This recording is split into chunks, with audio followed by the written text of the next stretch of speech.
Bugungi mavzumiz sudralib yuruvchilarning ekologiyasi va ahamiyati.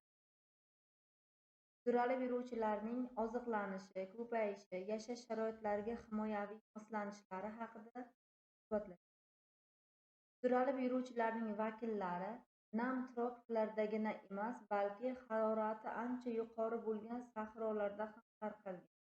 Masalan, ilonlarni oladigan bo'lsak, 10 gradusda kam harakatchan bo'ladi.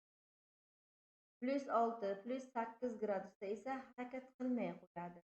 -2, -3 gradusda kara holatga o'tadi. Ularda gavda harorati -4, -6 gradusga tushganda esa halok bo'ladi. Sudralib yuruvchilar tropik mintaqalarda keng tarqalgan bo'lib, qutbga yaqinlashgan sari ularning soni kamayib boradi. Indoneziya orollarini oladigan bo'lsak, bu orollarda sudralib yuruvchilarning 150-200 turi uchraydi. O'rta Osiyoda esa 50 dan ortiq turi, Kavkazda 68 turi, G'arbiy Yevropada 12 turi uchraydi. Shimoliy qutb doirasida bor-yo'g'i ikkita turni uchratish.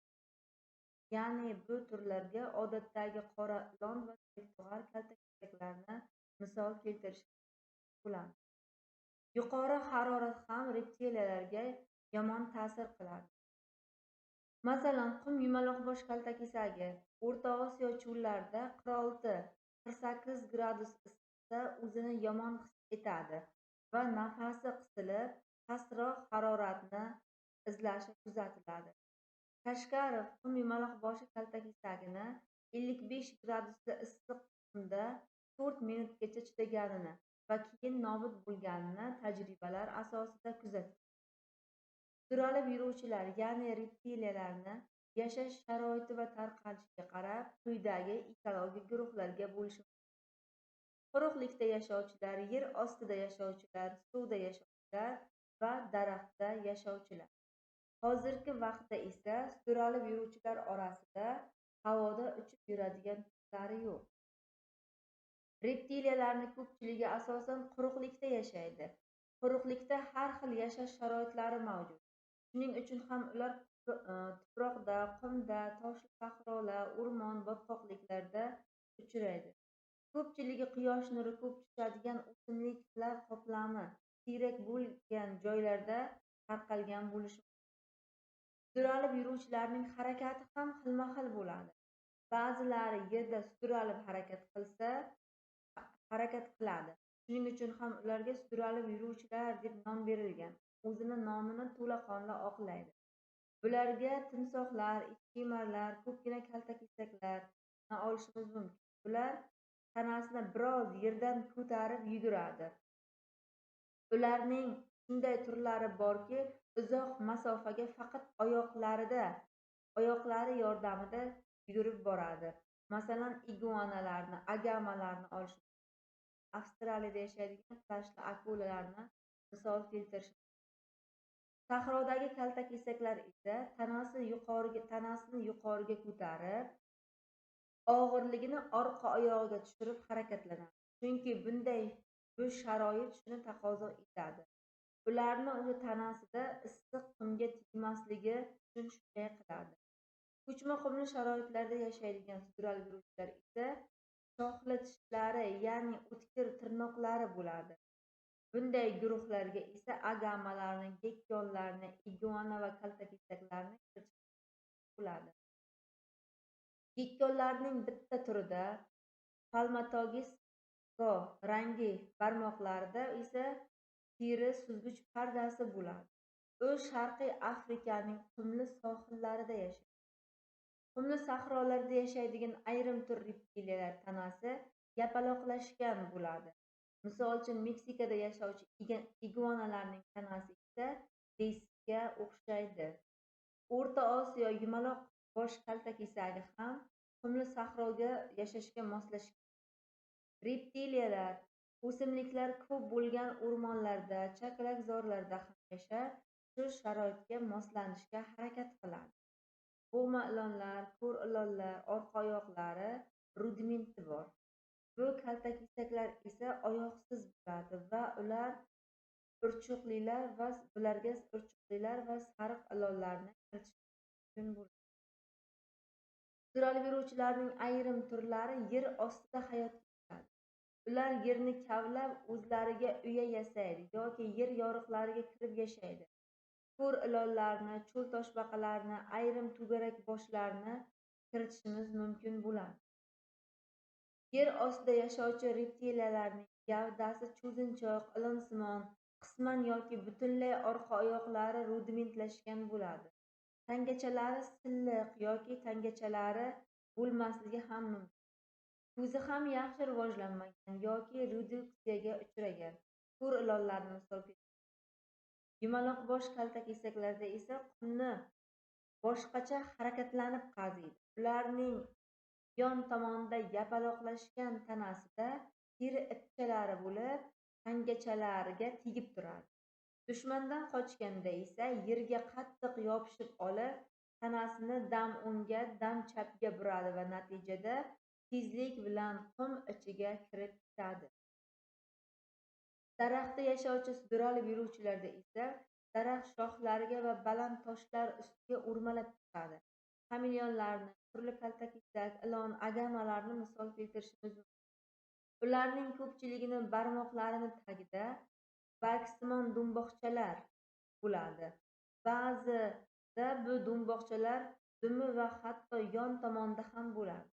Ba'zi kaltakesaklarning barmoqlari uzun va qayrilgan tirnoqlari bo'lib, bu barmoqlar yordamida daraxt shoxlariga turib aylana oladi.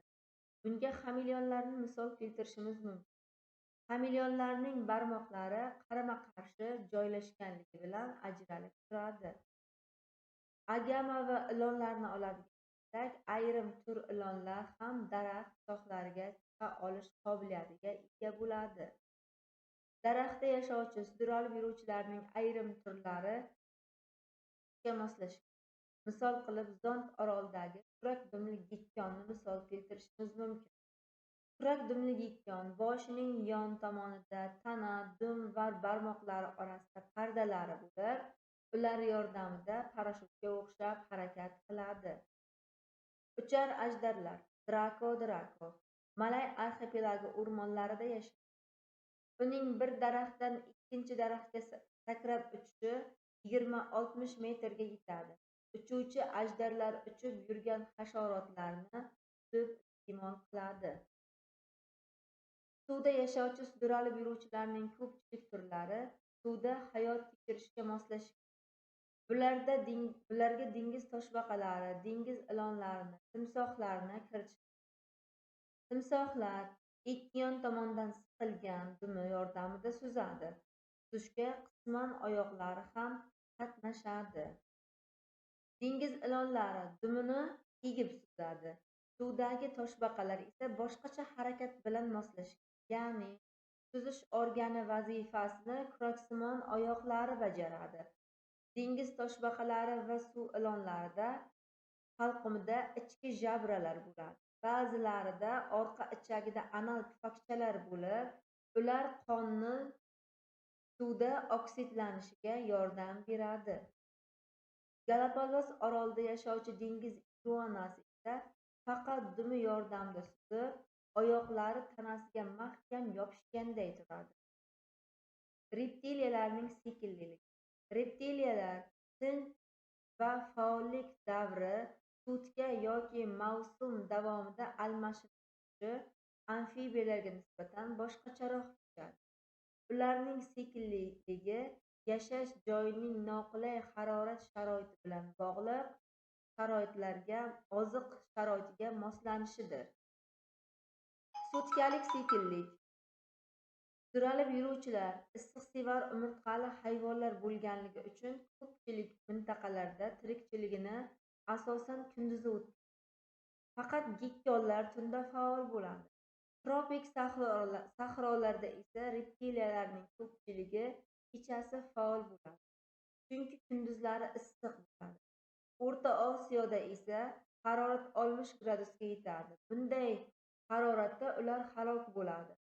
Ammo sutka davomida sudralib yuruvchilar turar joylarini almashtirib turadi. Mavsumiy sekinlik. Bu sekinlik subtropiklarda yashaydigan reptiliyalarda aniq namoyon bo'ladi. Issiq va iliq iqlimli ob-havoda ular ko'payadi, o'sadi, tarqaladi, yog' zaxiralarini to'playdi. Sudralib yuruvchilarda faollik davri harorat sharoitiga qarab cho'ziladi yoki qisqaradi. Masalan, tirik tug'al kaltakesakni oladigan bo'lsak, Janubiy Yevropada 9 oy, MDHda esa 3,5 oy, shimolda esa bundan ham kamroq vaqt hayot kechiradi. Sudralib yuruvchilarning har xil turlarida qishki uyquga ketish muddati ham har xil bo'ladi. Ya'ni turning sovuqqa chidamliligiga bog'liq bo'ladi. Oddiy cho'l qora ilonini oladigan bo'lsak, bahorda o'zi yashab turgan joydagi ilonlarning hammasi oldin uyg'onadi, u esa hammadan keyin uyquga ketadi. Harorat sharoiti qulay bo'lsa, ko'pchilik sudralib yuruvchilar qishki uyquga kirmasligi ham mumkin. Masalan, o'sha O'rta Osiyoda odam turgan issiq sharoitlarda agama, gekkonlar butun yil bo'yi uxlamasdan faol hayot kechirishi mumkin bo'ladi. Sudralib yuruvchilarning qishlaydigan boshpanalari ham turlicha. Ularning ko'p turlari kemiruvchilarni uyasida, yer yoriqlarida, kovaklarda qishlashi mumkin. Suv ilonlari do'ng tepaliklarga va yerto'lalarga, chipor ilonlar esa ko'pgina g'orlarga qishlaydi. Botqoq toshbaqalarni oladigan bo'lsak, bular suv tubida qishlaydi. Ba'zi sudralib yuruvchilar yozda ham uyquga ketishi mumkin. Ammo bu amfibiyalarga o'xshab nam yo'qligi bilan bog'liq emas, balki oziq yo'qligi bilan bog'liq bo'ladi. O'rta Osiyo sahrolarida yashaydigan O'rta Osiyo cho'l toshbaqasi yozda uyquga ketadi. Mayning oxiri, iyunning boshlarida bu toshbaqalar uchun yeydigan o'simliklar qurib qoladi. Shu sababli ular yerni kavlab uya quradi va uyalarda karaxt bo'lib uxlaydi. Bu uyqu qishki uyquga ulanib ketadi. Qishki uyqudan erta bahorda uyg'onadi va tezda ko'payishga kirishadi. May-iyun oylarida urg'och toshbaqalar 2 dan 6 tagacha 3 marta tuxum qo'yadi. Bulardan avgust-oktyabr oylarida mayda, hali va ustki tomonlari qalqonlarda qotmagan toshbaqalar chiqadi. Sudralib yuruvchilarning soni yil sayin uncha katta o'zgarmaydi. Ba'zi hollarda ular yirtqich hayvonlarga yem bo'lishi sababli juda kamayib ketishi mumkin. Ishlash joylarida ham ular ko'plab nobud bo'lish ehtimoliga ega bo'ladi. Oziqlanishi. Sudralib yuruvchilarning yeydigan ozuqasi ham, hamma oziq topish usuli ham turlicha bo'ladi. Ularning orasida hasharotxo'rlar, baliqxo'rlar, yirtqichlar, o'simlikxo'r turlari uchraydi. Kaltakesaklarning ko'pchiligi hasharot bilan oziqlanadi. To'garak boshlilar esa mayda qo'ng'izlarni tutib yeydi. Kaltakesaklar to'g'ri qanotli hasharotlarni, asl kaltakesaklar qo'ng'izlarni, o'rgimchaklar esa mollyuskalarni tutib yeyish xususiyatiga ega bo'ladi. Sariq ilonlar bilan tug'ma ilonlar kemiruvchilar, maymunlar va boshqa yirik hayvonlarga ham hujum qilib, o'z o'ljasini halqadek o'rab olib, bo'g'ib o'ldiradi. Suv ilonlari baqalarni tiriklayin yutadi. Zaharli ilonlar esa o'ljasiga to'satdan tashlanib, uni zahar tishlari bilan chaqib zaharlab o'ldiradi va shundan keyin butunligicha yutadi. O'simlikxo'r reptiliyalar kam. Quruqlikda yashovchi toshbaqalarning deyarli hammasi bizda uchraydigan o'sha O'rta Osiyo cho'l toshbaqasi, Kavkaz toshbaqasi, ayrim tur agamalar, iguanalarni olishimiz mumkin. Bular o'simlik bilan oziqlanadi.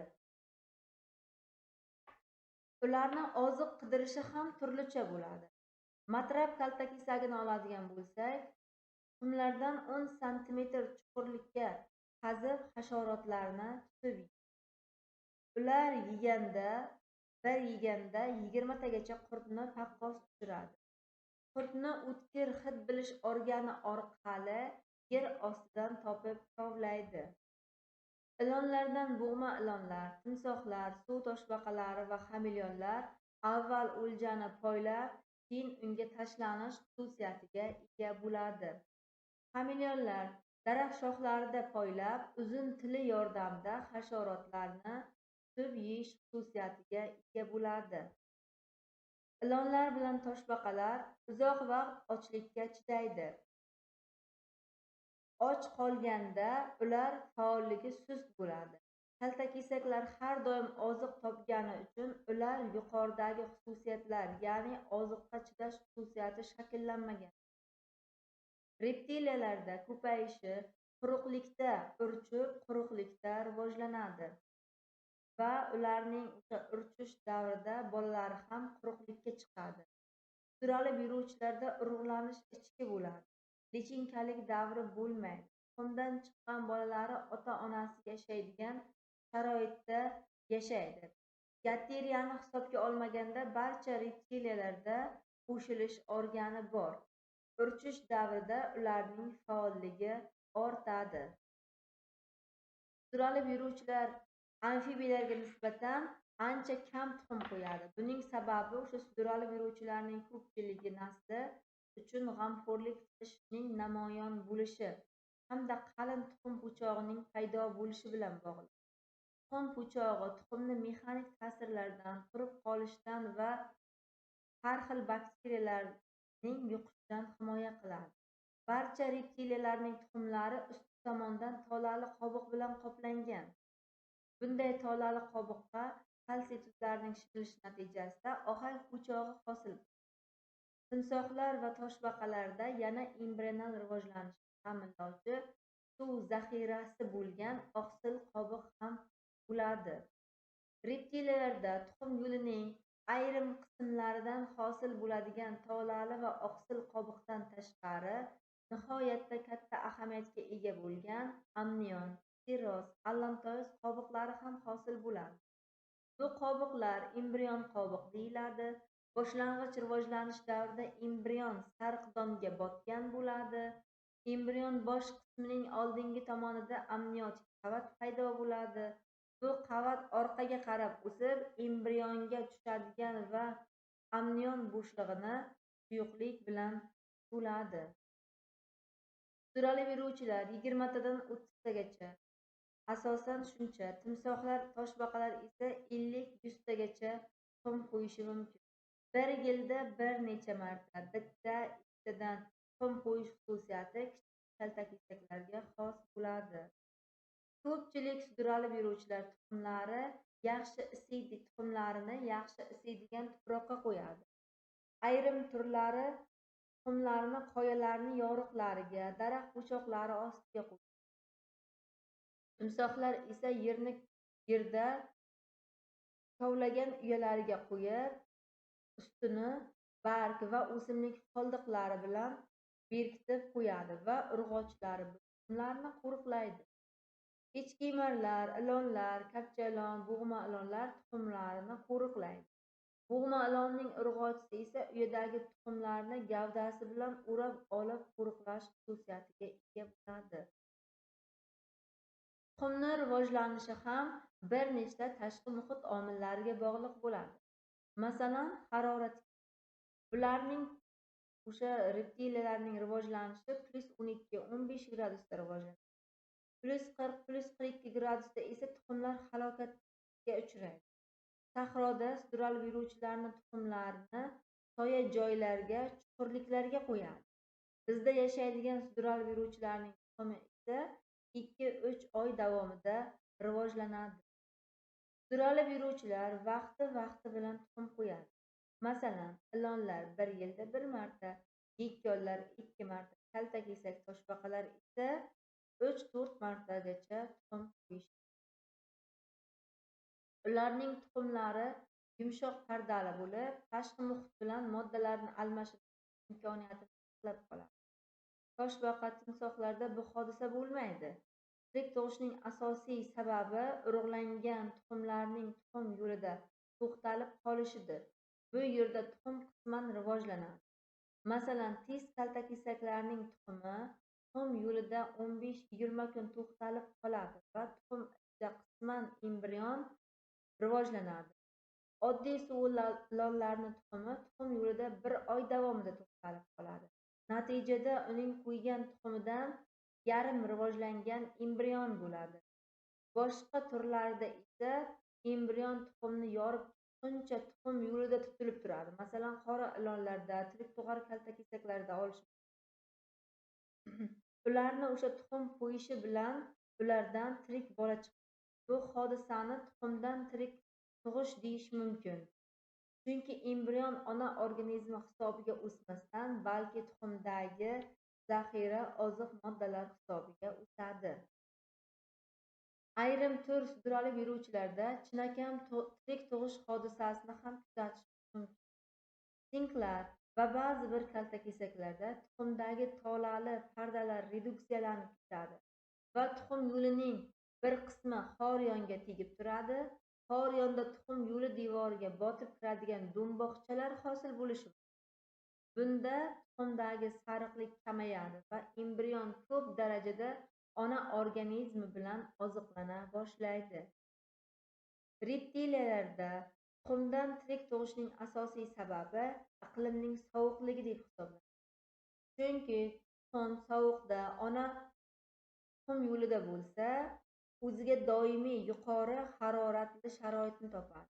Shu bilan birga bitta turning o'zi dengiz sathidan 2-3 ming metr balandlikda tug'sa, 4-5 metr balandlikda esa tirik tug'ish xususiyatiga ega bo'ladi. Sudralib yuruvchilarda jinsiy voyaga yetish ham turlicha. Timsoh, toshbaqalar 8-10 yilda, ilonlar 3-5 yilda, kaltakesaklar 2-3 yilda, mayda kaltakesaklar esa 9-10 oyda jinsiy voyaga yetib, ko'payishga kirishadi. Sudralib yuruvchilarda tashqi muhitga moslanishlar ham kuzatishimiz mumkin. Bularning ko'pchilik turlari o'zi yashaydigan muhitga moslasha oladi. Rangini hamda shu muhitga moslashtiradi, lekin ko'zni chalg'itadigan rangdagi turlarni ham uchratishimiz mumkin. Gekkonlar, xameleonlarda moslanish tusini mukammal ko'rishimiz mumkin. Mana bu yerda yuqoridagi fikrimizga misollar keltirilgan. Ko'pgina kaltakesaklar bilan ilonlarning tiniq ranglari moslanish uchun muhim ahamiyatga ega.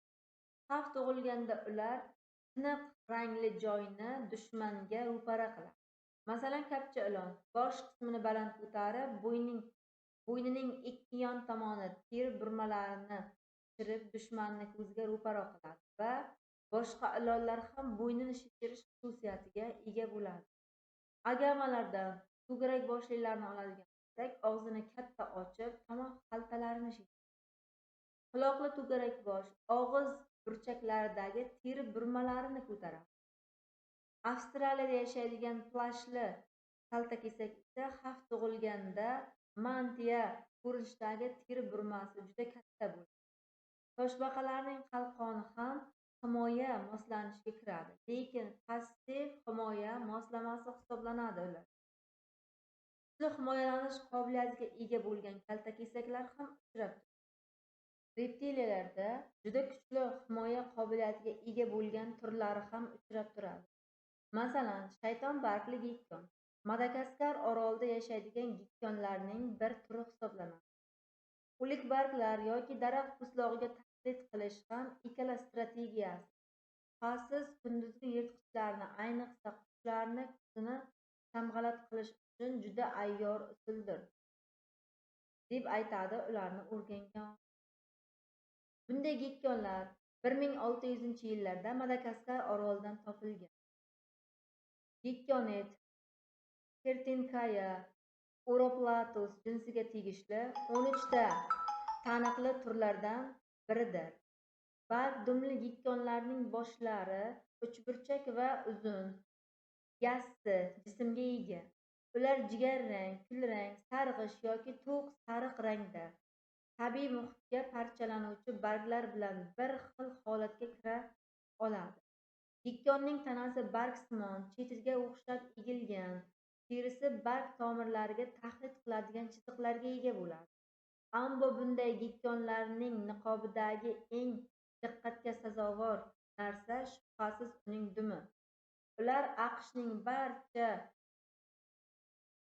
Ibinal guruhining eng uzun va eng enli dumiga ega.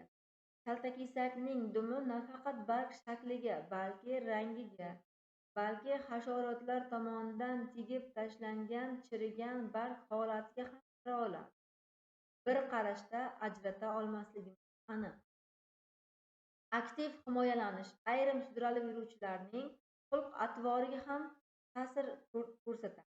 Ilonlardan charx ilon tez-tez qochib qumga ko'miladi va qumga cho'kib tutgandek ko'rinmaydi. Ba'zi vakillari qo'rqituvchi tovush chiqaradi.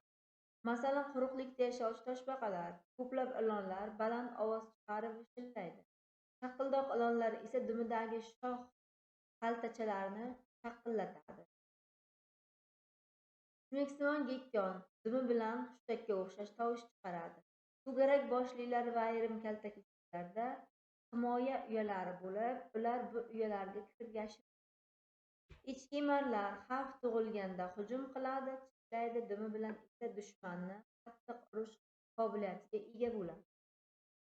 Zahartishlilar oilasining ayrim vakillari odamni chaqqanda og'ir ahvolga soladi. Zahar bezlari ilonlarda mavjud. Haqiqiy zaharli ilonlarga maxsus tuzilgan tishlar bo'ladi. Bu tishlar ikki xil tipda bo'lishi mumkin. Orqa novli tishlar, zahar tishlar bor ilonlarga o'q ilonlar. Ular zahar tomchilari oqib tushadigan novi bo'ladi. O'q ilonlarning zahari sovuqqonli hayvonlarga ta'sir qiladi. Ikkinchi tipdagi zahar tishi esa yuqori jag'ning suyagining oldingi uchida o'rnashgan bo'ladi. Ular ichida katta kanali bor. Bu ilonning zahari istiqbolli hayvonlarga ham kuchli ta'sir qiladi. E'tiboringiz uchun katta rahmat.